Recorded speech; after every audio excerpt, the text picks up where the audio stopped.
हे राजन, मुझे भी इसका संपूर्ण विधान बता दीजिए, क्योंकि मेरे घर में भी कोई संतान नहीं है और मुझे उम्मीद है, मुझे विश्वास है कि इस आपके द्वारा बताए गए इस व्रत से मुझे भी संतान की प्राप्ति अवश्य हो जाएगी। ऐसे शब्द सुनकर राजा उसको जो है पूर्ण विधान बताता है, कैसे कैसे इस कथा को करवाना चाहिए, कैसे व्रत करना चाहिए।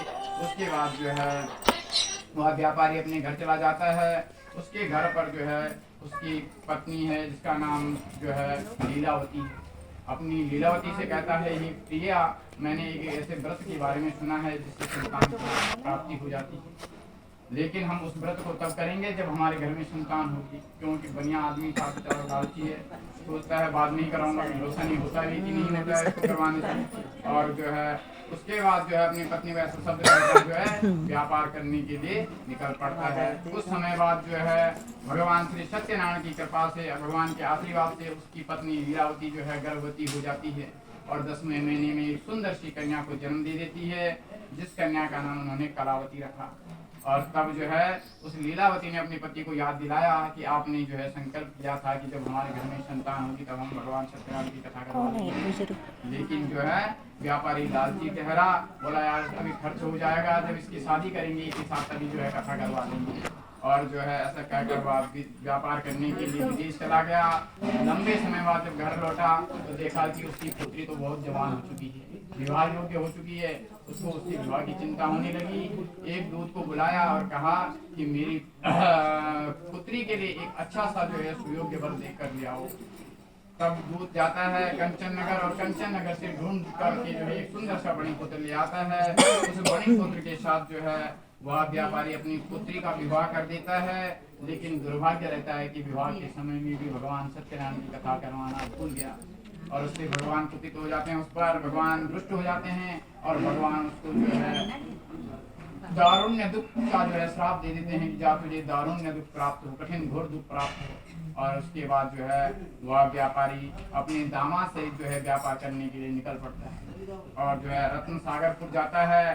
रत्न सागरपुर पर उस समय जो है चंद्रकेतु नाम का राजा राज कर रहा रहता है, उसके नगर में व्यापार करने लग जाता है। भगवान का श्राप उधर से श्राप तो मिला हुआ था। एक दिन भगवान की माया से प्रेरित एक चोर राजा चंद्रकेतु के धन को चुरा कर भाग रहा था।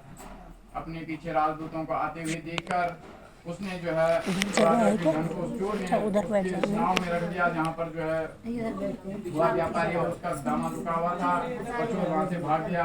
जब वहाँ पर राजदूत आए, देखा कि इनकी नाव में तो राजा का धन रखा है, उन्हीं को चोर समझा और जो है उनको पकड़ कर राज दरबार में ले गए और राजा से बोला ये दो चोर हम पकड़ कर लाए।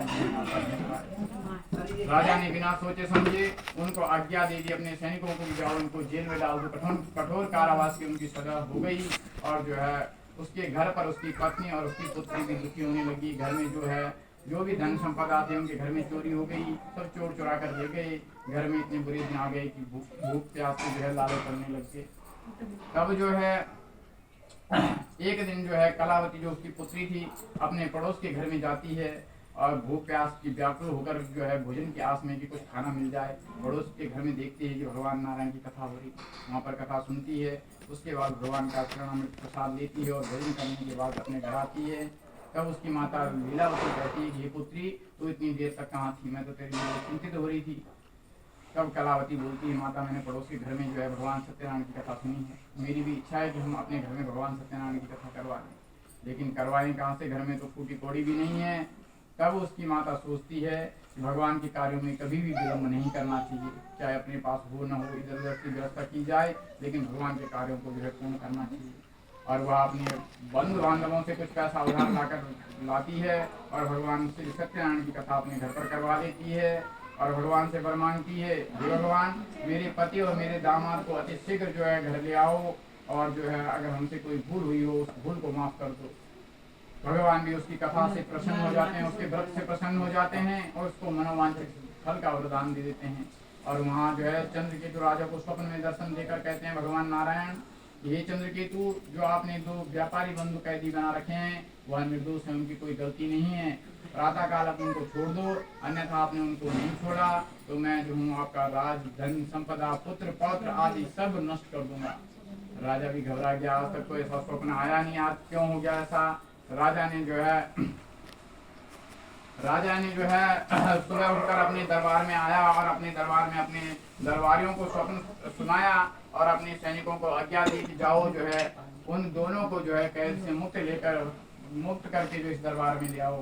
दोनों जो है दरबार में आते हैं, राजा को नतमस्तक होकर प्रणाम करते हैं और राजा भी जो है विनम्र शब्दों से उनसे कहता है कि हे महानुभावों, आपको भूलवश ऐसा दुख प्राप्त हुआ है, आप निर्दोष हैं, आपको अब कोई भय नहीं है। राजा ने उनको नए नए वस्त्र आभूषण पहनाए और उनको जो है उनका जितना पैसा दिया था उसका दुगना पैसा लौटा कर अपने घर से उनको जो है अपने राज्य से उनको जो है विदा किया और दोनों जो है उस राज्य से जो है अपने नगर की ओर बढ़ने लगे। भजमन नारायण नारायण नारायण श्रीमन नारायण नारायण नारायण लक्ष्मी नारायण नारायण नारायण कृष्ण नारायण नारायण नारायण भगवान की जय।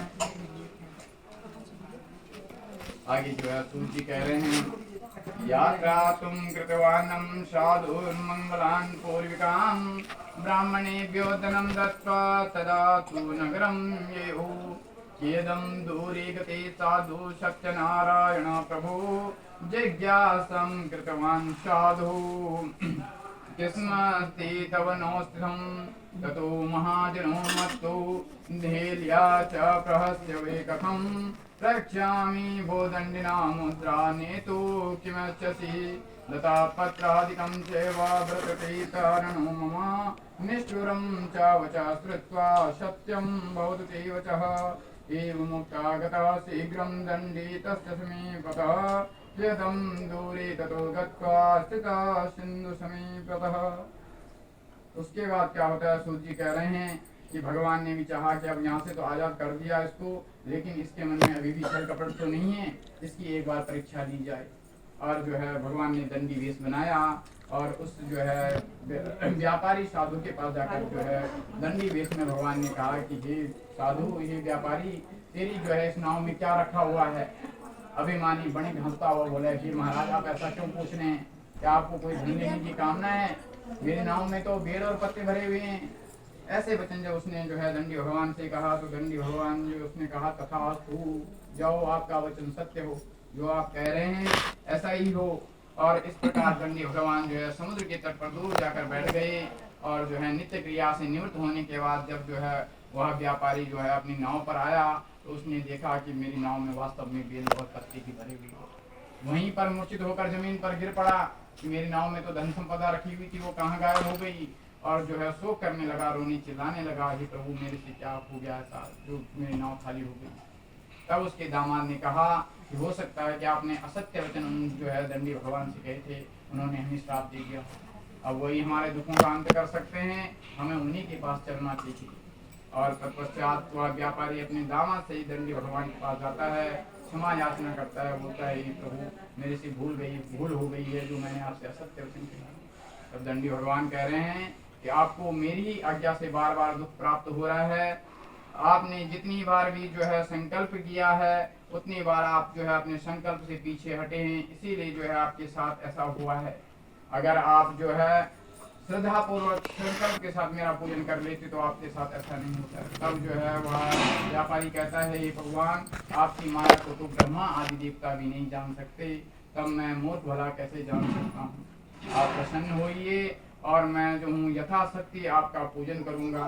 आप जो है प्रसन्न होकर मेरी नाव को पहले के समान धन से परिपूर्ण कर दीजिए। ऐसे वचन सुनकर दंडी भगवान भी जो है प्रसन्न होते हैं और उसको जो है उसकी मनोवांछित इच्छा का वरदान दे देते हैं। तब जो है वह व्यापारी अपनी नाव पर आकर देखता है, वास्तव में उसकी नाव जो है धन धान्य से परिपूर्ण हो गई। और नाव पे आकर प्रसन्नचित्त होकर उसने वहीं पर जो है अपने प्रियजनों के साथ भगवान का पूजन किया और उसके बाद अपनी नगर की ओर आगे बढ़ा। जब अपनी नगर के नज़दीक गया तो वहाँ पर एक दूत को उसने अपने घर में संदेश भिजवा दिया दूत के द्वारा कि हम जो है इस नगर के नज़दीक आ गए हैं।